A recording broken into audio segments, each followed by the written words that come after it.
都会很乐意的帮各位转接，即便你不知道登记号码。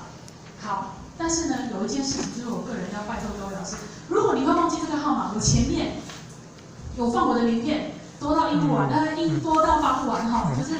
各位老师，如果离开，想要将来为您的学校的业务，或是您的教学上会跟馆藏有点相关，需要我们提供服务的话，欢迎来直接拿走一张我的名片，好，就是有任何问题打电话给我们或跟我们联系。再来是最后一件事情是要拜托各位老师，其实图书馆一直很想帮各位老师提供真正能够符合各位教学所需要的一些服务的内容，所以各位老师今天早上报到的时候，是不是只奖励里面有一张问卷调查？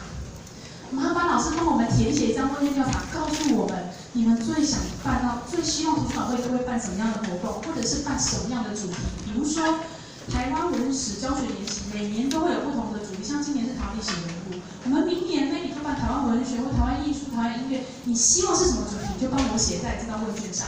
另外还有一件事是问卷上没有的题目，请各位老师帮我回答。也就是说，您希望这个研习办在暑假的什么时间比较好？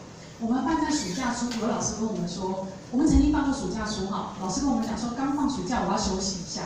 办在暑假中，有老师说我要上暑辅，我没办法参加。有办在暑假尾巴8月底了，有老师说要开学了，我要出国去玩一下。所以我们不知道办哪个时间比较好。所以如果您觉得比较适合时间，我们现在目前是规划在7月第2周。所以各位老师，您觉得比较适合时间，帮我写在整个问卷的最后一题，找空位都要帮我写在。您觉得什么时间办比较好？好。